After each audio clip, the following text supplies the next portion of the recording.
wabarakatuh. Waalaikumsalam warahmatullahi wabarakatuh. Mohon maaf kepada Pak Haji sudah mengganggu waktunya. Kami di sini punya karya tulis ilmiah yang berjudul Pengaruh Aktivitas Organisasi Terhadap Kualitas Kepribadian. Kami meminta izin kepada Pak Haji untuk memberikan 10 pertanyaan tentang organisasi MPK di SMA Cililub. Ya.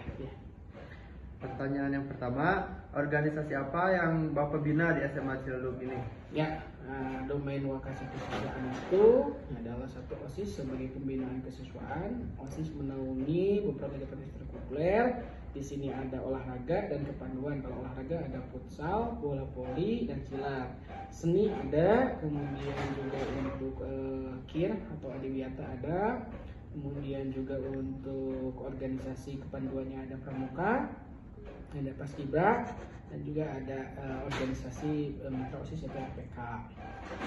Itu organisasi yang dibina oleh Bapak. Yang kedua, apa tujuan utama dari organisasi MPK, terutama yang berkaitan dengan pengembangan karakter atau kepribadian anggotanya? Tugas pokok fungsi MPK adalah kalau kita merujuk pada peraturan yang ada, keputusan Dikdasmen tahun 1989 bahwa di samping OSIS itu ada suatu organisasi yang nama organisasi Majelis Perwakilan Kelas atau Majelis Permusyawaratan Kelas adalah mitra daripada OSIS sebagai lembaga legislatif, ya. Di sana untuk menangkap aspirasi siswa, ya, kemudian juga untuk mengembangkan partisipasi kepemimpinan para peserta didik. Mereka dilatih untuk bagaimana menampung aspirasi dan menyalurkan aspirasi. Tentunya OSIS sebagai wadah organisasi kesiswaan di sekolah harus mampu menjadi wadah untuk aspirasi yang ada. Itu. Yang ketiga, menurut Bapak, aspek kepribadian apa saja yang paling krusial untuk dikembangkan pada anggota saat ini? Aspek kedisiplinan, aspek tanggung jawab itu yang mesti ditingkatkan lagi, ya. Misal contoh, untuk ada event harus sudah tahu tupoksinya masing-masing. Kemudian ketika rapat mingguan itu harus terukur, ya, terjadwal. Itu mungkin yang harus dipertimbangkan. Kedua. Yang keempat, kegiatan organisasi apa yang menurut Bapak paling efektif untuk mengubah kualitas kepribadian anggotanya? Ya, kalau kita lihat itu adalah satu pramuka, karena di pramuka itu jiwa kepemimpinan, kemudian juga kepekaan terhadap alam lingkungan itu lebih cocok, ya, untuk mengembangkan. Tetapi tidak mengejawantahkan, tidak menyampingkan kegiatan yang lain. Ya, sama organisasi yang ada itu sama bagaimana mengembangkan potensi yang ada, meningkatkan keefektivitasan kepribadian, ya, itu sama-sama. Tetapi bagi Bapak dalam kacamata Bapak itu lebih condong kepada kepramukaan, karena di sana ada cinta alam, kasih sayang sesama manusia, ya, tolong menolong dan lain sebagainya. Yang kelima, bagaimana organisasi ini mendorong anggota untuk keluar dari zona nyaman mereka dan menghadapi tantangan baru? Tentunya harus keluar dari zona nyaman, ya, nyaman. Tantangan ke depan, apalagi yang sekarang, ya, kelas 3 sudah mau beres. Tentunya Bapak harap tidak putus hanya jadi pengalaman di sekolah, tetapi ketika terjun di masyarakat dapat diimplementasikan apa yang didapat. Kemudian nanti ke perguruan tinggi, Bapak harap bisa berpartisipasi terhadap kegiatan kemahasiswaan, ya. Karena apa indikator yang Bapak gunakan untuk menilai bahwa seorang anggota memiliki kualitas kepribadian yang baik? Tanggung jawab.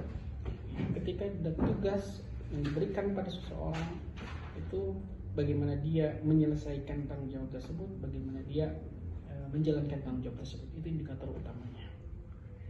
Yang ketujuh, apakah Bapak melihat perubahan pada anggota organisasi ini, terutama dalam kualitas kepribadian setelah aktif di organisasi? Aktif di organisasi cenderung ada perubahan yang signifikan, ya. Dari kesibukan kita bisa melihat perbedaan orang yang aktif di organisasi dengan yang tidak. Dari segi berpenampilan, dari segi pembawaan, itu ada perbedaan dengan yang lain. Itu. Yang delapan, dapatkah Bapak memberikan contoh kasus nyata di mana Bapak melihat perubahan positif signifikan pada kepribadian seseorang anggota setelah aktif di organisasi? Satu, contohnya misalkan dia bisa hadir tepat waktu, kemudian bekerja sesuai dengan tanggung jawab yang diberikan, ya, disiplin. Ada beberapa orang yang ketika ditugaskan itu acuh ya. Tetapi ada sebagian orang lagi ketika ditugaskan ya betul-betul menjalankan tugas dan kegiatannya. 9. Menurut pengamatan Bapak, apakah ada perbedaan signifikan dalam perkembangan kepribadian anggota yang aktif dalam kegiatan internal seperti rapat, pelatihan, dan kegiatan eksternal seperti baksos atau event besar? Ada perbedaan ya.